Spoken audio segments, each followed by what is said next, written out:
week one, Tampa Bay Buccaneers facing off against the Minnesota Vikings. Minnesota favored by 6 in this one. The over-under is 45. Thoughts on this one? Um, this might be one of the harder games that I picked, just because I am a believer in Tampa Bay's defense, but I'm not a believer in anything Tampa Bay's doing on offense right now. So I'm going to take Minnesota to cover the 6. I think they win by a touchdown. So I'm going to take the under. I don't think it's a high scoring affair. I just don't know where the points come from Tampa Bay, much like Indianapolis. So taking the under, I don't see this game getting to 45, but I do think the Vikings can win by a touchdown and start the season off 1-0. Alrighty.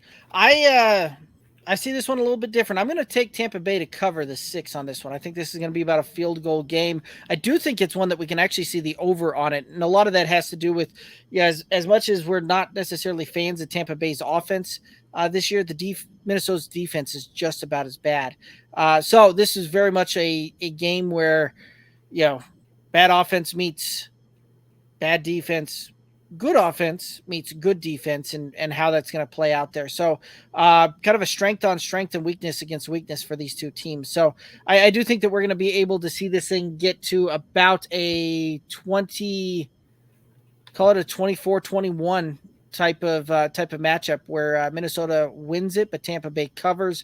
I do like the Rachaad White to go over 44.5 rushing yards. For game one, I'm going to say Kirk Cousins goes under 270.5 passing. I think the back end for Tampa Bay is going to be pretty stingy. Get a little bit of pass rush. I'm not fully convinced that Minnesota offensive line is that drastically improved. And this is it's basically the same front seven that gave Dak Prescott hell the last 2 years on opening night.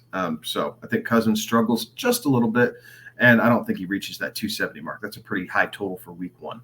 You're not kidding. And actually, you know what? I've got a bonus one for a prop on this one here as well. Has to do with Rachaad White as well. He's got the check down monster in Baker Mayfield playing quarterback for him. I think that he's going to go over 2.5 receptions in this game there as well. So like that one there. I had to throw it out there. I liked it so much.